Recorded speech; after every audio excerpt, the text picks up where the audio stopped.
everybody, welcome back to my channel. My name is Andy. I'm here with another reading journal style video. Today I'm going to show you guys my 2023 reading journal setup spreads. I've already made them. It'll be sort of a quick flip through. This is the reading journal that I selected this year. It was a really tough choice. I had a few journals I was eyeing, but I ended up going with this one. It is an A5 dot grid notebook with a little phonograph symbol embossed on the front. Sorry if you can hear Frances, she's at my feet. Anyways, I wanted to kind of pay homage to my 2022 reading journal. And so I stuck with a similar color palette journal, and these opening spreads are gently collage. I think I mentioned in my 2022 reading journal flip through that I'm probably going to steer further away from entire collage setups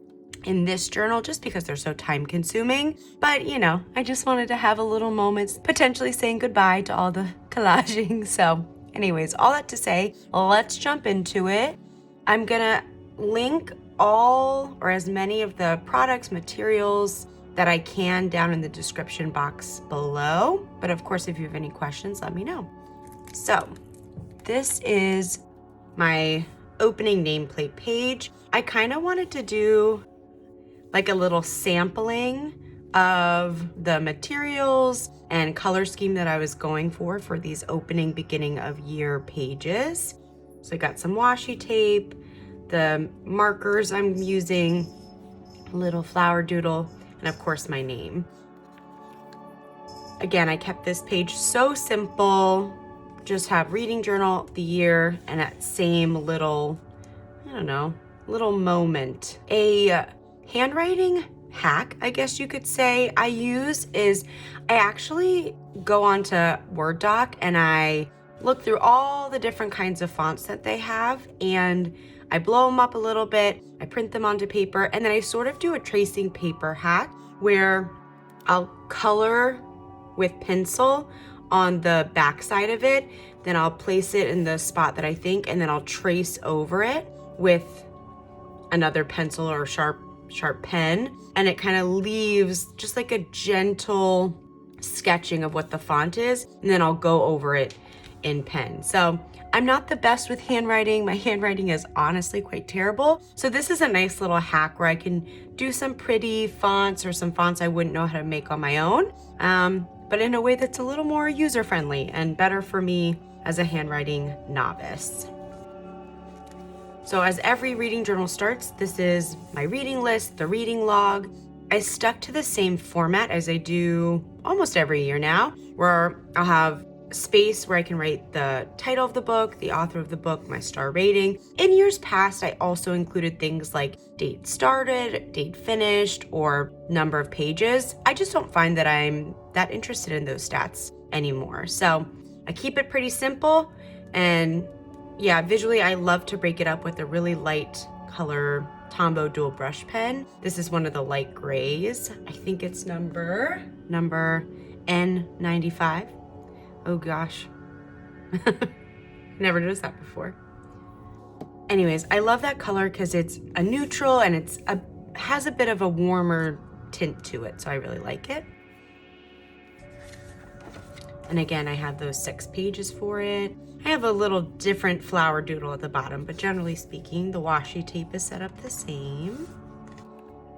Last one.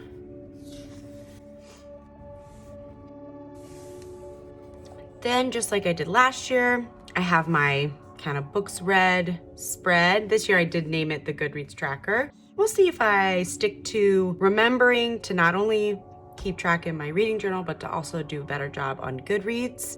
This year, in years past, I normally have it where each month corresponds with a different color.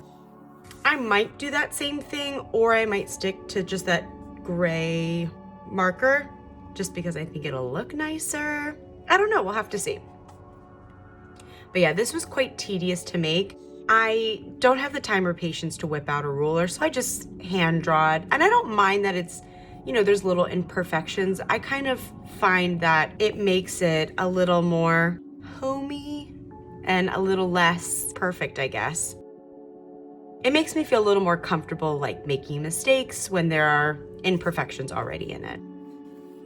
Next is my series trackers. I'm doing this a little bit different this year. On this side, as you can see, I have my fantasy series, and I've seen this structure or this format on Pinterest before and in other bullet journal videos. So what I'll do is for fantasy series on this side, romance series on the next, I'll write the title of the series with the author, and then each little dot grid box, I'll carve out as many are applicable for that series.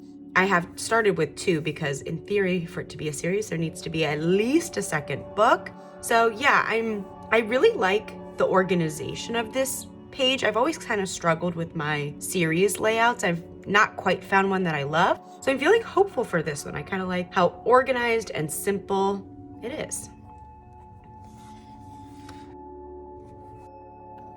Next, I have I called it my physical TBR. In hindsight, I wish I'd called it like my owned TBR, all the things that I own, purchased, or already have downloaded on my various platforms. I am a big audiobook consumer, if you didn't already know. So I have the biggest section for audiobooks, and I think on each line, I'm just gonna write the name of the audiobook that I have purchased, probably in my Audible app, because for Hoopla and for Libby, although I use those more often, those are just library rentals, so they're not audiobooks that I own. I do have a Kindle, and if I'm reading physically, or if I'm not using my audiobooks, I'm most likely reading the ebook. And so I do have quite a few, but not as many, Kindle ebooks that I've purchased that are sitting on my Kindle just waiting to be read, and I don't want to forget about them. So I wanted a place to get to write each title, author. And then this is, of course, my physical shelf, all the books on my actual physical shelf where I have the handheld book. This is also a new format for me. This is going to be my book clubs page. So I've got the spring book club that I'm in, my Broads Who book, then my bibliophile biddies, all the different book clubs. I have them organized kind of in these thirds.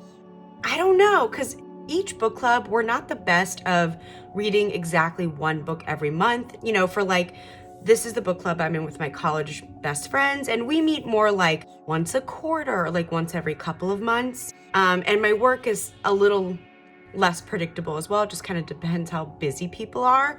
While the book club I'm in with my family, we are a little more consistent. So I feel, worst case scenario, if we get to June and I filled this up, I might be able to venture off into the other book clubs. I mean, at the end of the day, I know which books I read for each one, so we'll see. We'll see how it goes in real life. This is gonna be all the books that I'd like to read in the year 2023, specifically because it's catchy. I'm gonna try and read these 23 books in 2023. This year, I really tried to prioritize this list with standalone books. In years past, I've included the first book of series on this spread, but I think for 2023, I'm only gonna include standalones because I've got my fantasy and romance series trackers on the other page, and I don't wanna have to be marking in 2 separate places that I've read series. There's a video coming out with these 23 books, so you have to tune back in then to see which are on my queue. I do print out the book covers for these, and I kind of line them up in like rainbow order. So I'll be sure to either take a picture or eventually do another flip through, maybe mid-year or end of 2023. So you'll see what it looks like complete. This, again, is a little bit of a different spread layout for me. This is gonna be for the 2023 releases that I'm looking forward to. I did it more in a year at a glance style layout, where I'll be able in each line to note the date and the book. I might also do a little colored dot on the calendar. These calendars, like this pre-made calendar I cut out, I actually got it from Joshi Corinne. She has a free printable.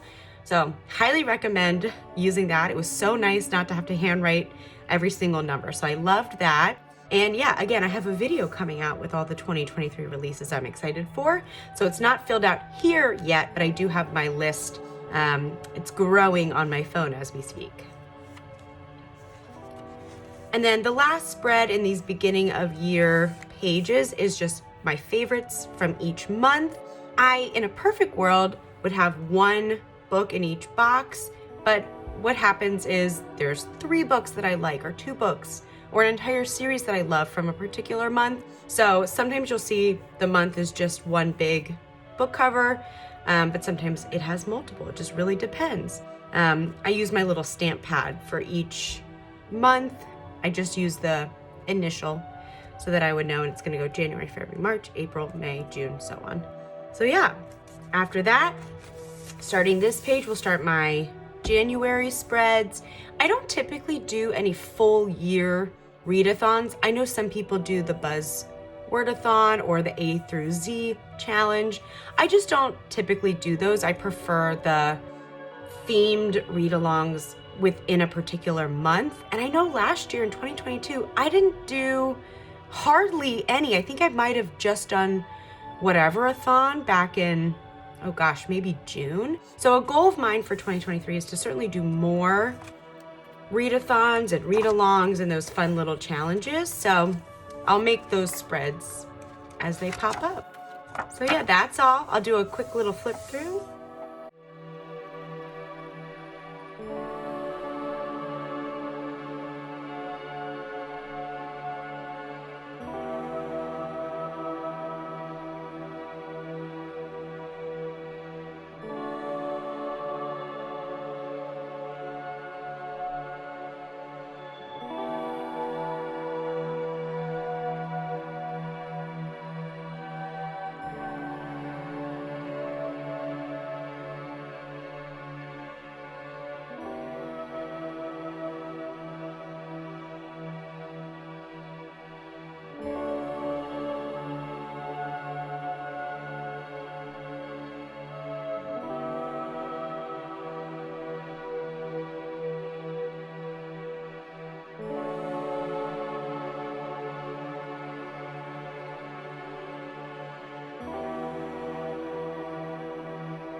Thank you so much for watching. If you'd like to like and subscribe, that would be amazing.